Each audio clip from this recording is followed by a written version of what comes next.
Welcome to a new daily top AskReddit video. Today's topic. What immediately tells you someone is a trashy parent? Your adult children don't talk to you and you don't know why. Oh, so this is why my father plays the victim. He just doesn't know why. Mine as well. And my grandmother who babies him had the audacity to say, but he's finding his way back to God. My response, that's genuinely good for him. And maybe God can forgive him because I won't. The missing reasons. This emotional amnesia shapes their entire lives, pushing them to associate only with people who won't criticize them, training their families to shelter them from blows so thoroughly that the softest protest feels like a fist to the face. The estranged parents recount stories with the fewest possible details, the least possible context. They paraphrase hours of conversation away. The only element they describe in detail is their own grief or rage. My daughter and I had previous fight. On what? After an innocent remark. What remark? She started to make all those strange accusations about her childhood. Which accusations? My mother describing any situation with me starts and ends with how she felt. Not what happened or was said. Her ego only knows if it's being massaged or wounded, and it needs endless massaging. Zero interest in the kid. Doesn't care what they do or what happens to them as long as they don't inconvenience them.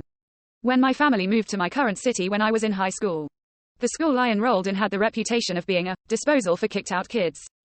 Basically, I had a lot of rich classmates who had attitude problems, too much allowance and extremely neglectful parents.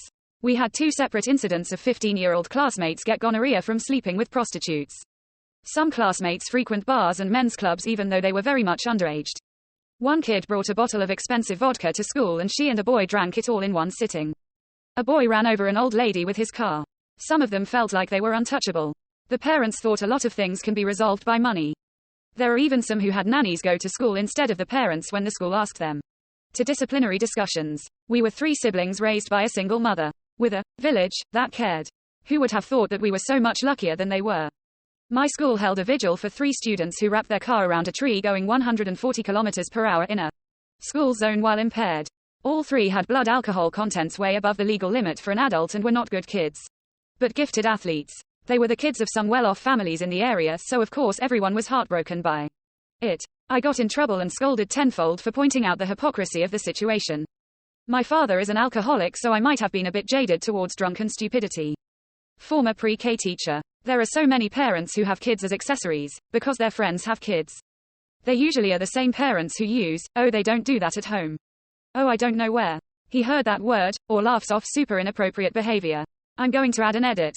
I mean it as saying that and not correcting the behavior.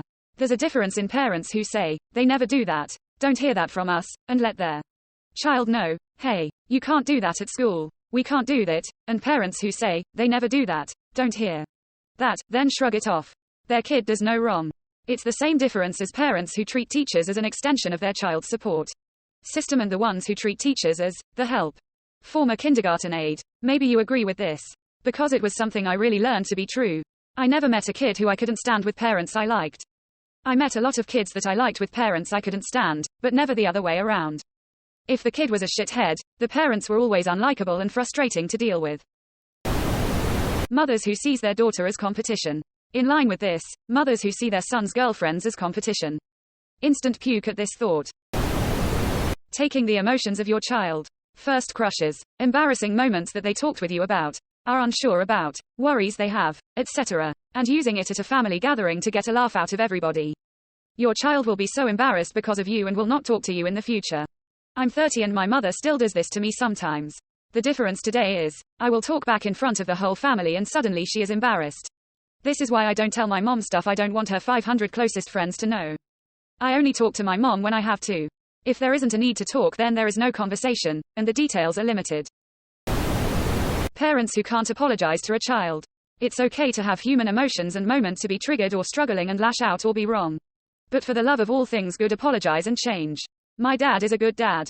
He can be very tough and yell at you and never admit he's wrong. He can make you feel 3 inches tall.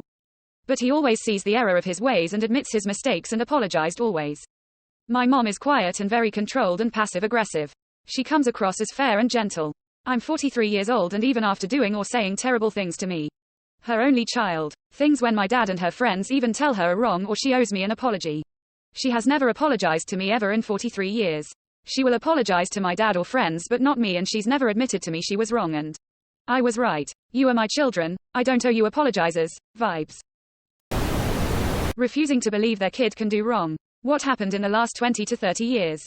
I was a good kid, but had some rebellious years in my teens. If an authority figure went to my parents and told them something about me, they believed them and worked on correcting the issue with me. Terrible parents with perfect little angels who can do no wrong have always been a thing.